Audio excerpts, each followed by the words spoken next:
నమస్తే. బీహార్లో ఓట్ చోరీ జరిగింది అని చెప్పేసి 67 లక్షల ఓట్లు కూడా పెద్ద ఎత్తున కూడా చోరీ జరిగింది. ఏదైతే ఎస్ఐఆర్ పేరుతో ఓట్లన్నీ కరెక్ట్ ఎలక్షన్స్ టైంలో తీసేశారని చెప్పి పెద్ద ఎత్తున యూత్ కాంగ్రెస్ ఆధ్వర్యంలో గాంధీ భవన్లో ఒక నిరసన కార్యక్రమం ఏర్పడ్డారు. మాట్లాడదాం మనతో పాటు నగర్ ఇన్ఛార్జ్ కోట నిర్మ గారు ఉన్నారు. అక్కడ చెప్పండి, ఎట్లా చూస్తారు ఓట్ల చోరీ? అంటే ఎస్ఐఆర్ పేరుతో దీనికి సంబంధించి 67 లక్షల ఓట్లు కరెక్ట్గా బీహార్ ఎలక్షన్స్ టైంలో తీసివేయడం అంటే ఎలక్షన్ కమిషన్ ఏం చెప్తా ఉంది? కనీసం మీరు ఎన్ని ప్రూఫ్స్ చూపెట్టినా కూడా ఎప్పుడు కాంగ్రెస్ పార్టీకి సపోర్ట్గా మాట్లాడలేదు ఎలక్షన్ కమిషన్. ఎట్లా చూస్తారు దీన్ని? అంటే ఎలక్షన్ కమిషన్ ఇండిపెండెంట్గా ఉండాలి. ఎందుకు అవసరం? ఎలక్షన్ కమిషన్ ఇండిపెండెంట్గా ఉండాల్సిన అవసరం ఏంటి?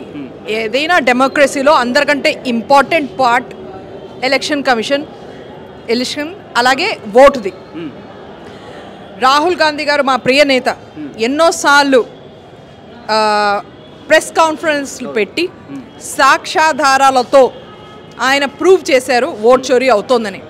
ఒక్కొక్క మనిషి పేరు మీద, ఒక్క అడ్రస్ మీద 40-50 ఓట్లు, ఒక చోట్ల అయితే 100 కంటే ఎక్కువ ఓట్లు. అలాగే ఒక్క అడ్రస్ అంటే ఫోన్ నెంబర్ ఇచ్చి వందలాది ఓట్లని డిలీట్ చేయడం. ఇలా మొత్తం దేశంలో ఎక్కడైతే కాంగ్రెస్ మెజారిటీలో గెలుస్తుందో అలాంటి పోలింగ్ బూత్స్లో ఓటర్స్ని కట్ చేయడం, ఓటర్ల పేర్లు డిలీట్ చేయడం జరిగింది. మరి ఇంత వ్యతిరేకత ఉన్న బీజేపీ పార్టీ మళ్ళీ అన్ని చోట్ల గెలుస్తోంది అంటే ఓట్ చోరీయే కారణమని మనకి ఖచ్చితంగా కనిపిస్తుంది.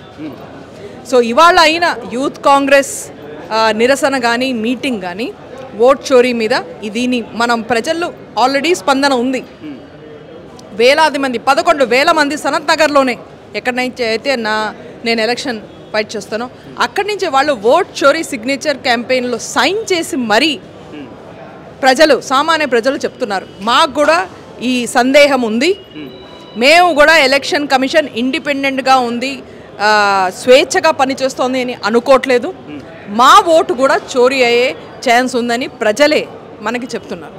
కాబట్టి ఈ రోజునైనా యూత్ కాంగ్రెస్ ఇప్పుడు మీటింగ్ చూశారు మీరు, దేశవ్యాప్తంగా ఒక క్యాంపెయిన్ మొదలుపెట్టి ప్రజల్లోకి తీసుకెళ్ళి ఆల్రెడీ స్పందన ఉన్న ప్రజలు వాళ్ళు వెయిట్ చేస్తున్నారు. అంటే ఇప్పుడు ఈ పరిస్థితి దేశంలో ఎలా ఉంది అంటే బీజేపీకి ఎగెన్స్ట్గా ఓటు వేస్తే అది కౌంటే అవ్వదు. ఇది పరిస్థితి. అంటే మీరు ఏమి చేసినా బీదవాళ్ళకి ఏమీ లేదు, మహిళలకి ఏమీ లేదు. బీజేపీ ప్రభుత్వంలో ఎవరు గరీబ్ ఉన్నాడో వాడు ఇంకా గరీబ్ అవుతున్నాడు. మిడిల్ క్లాస్ ఈఎంఐలు ఇవ్వలేక కష్టపడుతున్నారు. సిటీస్ పరిస్థితి ఎలా ఉందో మీరు మొత్తం దేశంలో చూస్తున్నారు. అయినా ఇంత వ్యతిరేకత ఉన్నా కూడా బడుగు బలహీన వర్గాలు, దళితులు ఇంత కష్టపడుతున్నా సరే, యువకులు ఉద్యోగాలు లేక అన్ఎంప్లాయ్మెంట్ మూలంగా ఇంత కష్టపడుతున్నా సరే మళ్ళీ బీజేపీ గెలుస్తోంది అంటే ఓట్ చోరీ మూలంగానే. ఇక్కడ బీహార్ సీఎం నితీష్ కుమార్ ఎన్డీఏ ప్రభుత్వానికి మెయిన్ పిల్లర్గా ఉన్నాడు కాబట్టి పీఎం సీటు కాపాడుకోవడం కోసం ఈ ప్రయత్నాలు చేస్తున్నారు అనుకోవచ్చా బీజేపీ? ఖచ్చితంగా మీరు బీహార్ ముందర ఎన్నిసార్లు ఈ పాయింట్ మేము రేస్ చేసి ఎస్ఐఆర్లో ఉన్న ప్రాబ్లమ్స్ని వాళ్ళు వెళ్ళి ఎలా ఫిల్టర్ చేస్తున్నారు. ఇప్పుడు 10 మంది ఒక ఏరియాలో ఉంటే 2 ఓట్లు ఉంటాయి, మిగతా 8 మంది ఓట్లు కట్ చేస్తున్నారనే మాట మేము రిపీటెడ్గా చెప్పిన తర్వాత కూడా బీజేపీ ప్రభుత్వం ఎలక్షన్ కమిషన్ చెయ్యలేదు అంటే మరి అంతే కదా. ఒకరికొకరు మద్దతు చేసుకుని బీహార్ ఎలక్షన్ని వాళ్ళు చోరీ చేశారు.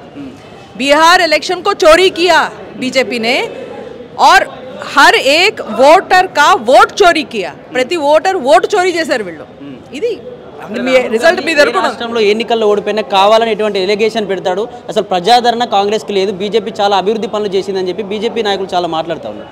ఎవరు ఏమన్నా మాట్లాడచ్చు. వ్యతిరేకత మాలాగా కాంగ్రెస్ పార్టీ లాగా గ్రౌండ్ లెవెల్లో ఉండి డోర్ టు డోర్ క్యాంపెయిన్ చేసి ఎలక్షన్స్ లో పార్టిసిపేట్ చేసే కాంగ్రెస్ పార్టీ నేతలు కానీ, శ్రేణులు కానీ, బిఎల్ఏస్ కానీ, బూత్ లెవెల్లో ఉన్న వాళ్ళందరినీ అడగండి ఎంత వ్యతిరేకత ఉంటుందో.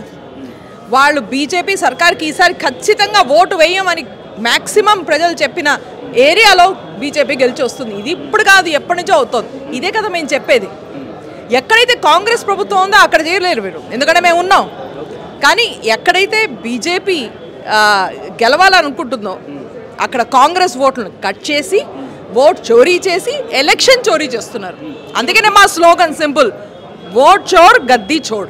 అంటే బీహార్ ఎలక్షన్స్లో ఓటు చోరీ జరిగిందని మాట్లాడేటువంటి కాంగ్రెస్ నాయకులు, నిరసన చేసే కాంగ్రెస్ నాయకులు మరి జూబ్లీస్ కూడా ఓటు చోరీ జరిగింది, ఇష్టానిదే ఓట్లేసి నవీన్ యాదవ్ గెలిచాడు, మరి దాని గురించి ఎందుకు మాట్లాడలేదు అని చెప్పేసి బండి సంజయ్ లాంటి వాళ్ళు అదే బండి సంజయ్ గారికి సింపుల్, నేను ముందర ఎలక్షన్ ముందర కూడా చెప్పాను, కొంచెం అవగాహన తీసుకురండి. ఎందుకంటే మీరు బీజేపీ ఇక్కడ ఓట్ చోరీ చేయలేకపోయింది కాబట్టే డిపాజిట్ కూడా రాలేదు జూబ్లీ హిల్స్లో, ఖచ్చితమైంది.